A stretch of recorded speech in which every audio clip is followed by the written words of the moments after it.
Nageshwar Jyotirlinga is an important temple of Lord Shiva near Dwarka. Here, Lord Krishna himself used to worship and perform Rudrabhishekam. The Rudra Samhita sloka refers to Nageshwar with the phrase Daarukaavane Naagesham. His shloka is also the source about the controversy of the location of this temple. At present there is debate on the actual location of the legendary forest of Daarukaavane, so identifying the Jyotirlinga of Nageshwaram remains difficult. Since there are no other important clues in the text as to the location of the Jyotirlinga, Darukaavane remains the vital and only clue. The written name of Daarukaavane could be misread as Dwarka, which would lead us to the Nageshwar temple at Dwarka. In fact, there is no forest in this part of Dwarka that finds mention in any of the Indian epics. In the narratives of Sri Krishna, we find mention of Samanatha and adjoining Prabhasa Tirtha, but never is there any mention of Nageshwar or Darukaavane in Dwarka or thereabouts. In the narratives of Sri Krishna, we find mention of Samanatha and adjoining Prabhasa Tirtha, but never is there any mention of Nageshwar or Darukaavane in Dwarka or thereabouts. Ayodhya, Mathura, Haridwar, Kashi, Ujjain, Kanchipuram and Dwarka, and one of the four Dhammas or holy places Rameshwaram, Puri, Badrinath, and Dwarka. There is a popular legend related to Nageshwar Jyotirlinga. According to the legend, there was a businessman with an immeasurable faith in God and karma. He was highly devoted to Lord Shiva. Despite being busy in his business and work, whatever spare time he used to get, he exhausted it in praying, adoring, and serving Lord Shiva.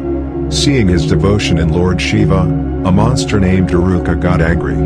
Being a monster in nature, he was never in favor of Lord Shiva and in fact hated him. That demon always looked for an opportunity to disrupt merchant's devotion. One day the merchant was going in a boat for some business purpose. The monster saw this, and with the found opportunity he attacked the merchant's boat and took all the travelers to the capital and imprisoned them. The merchant was meditating at that time. The monster started to resent the merchant in that state only. When the demon saw that his resentment is not affecting the merchant at all, he instructed his slaves to kill the merchant.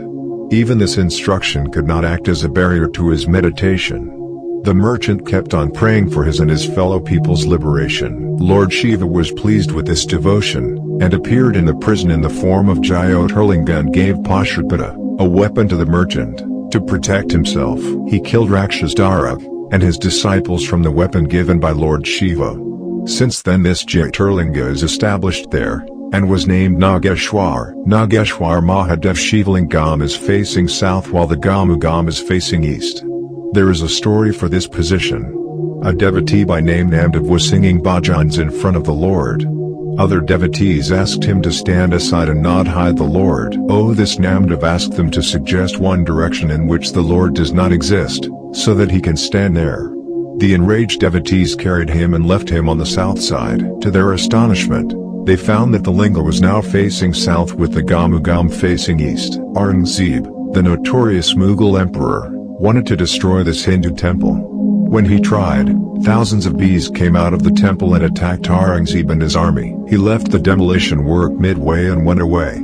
The devotees rebuild the broken temple. Another specialty of this Shivalinga is that unlike the other Shivalingas, which are made of black stone and look like a neat pillar rounded off at the top, this one is made of a stone known popularly as Dvarka Shila, which has small chakras on it. The shape of the linga is more or less like a oval three-mukhi Rudraksha. This is the story of Nageshwar Jyotirlinga. For more videos, subscribe channel, like video, share video, and comment your opinion. Thank you all.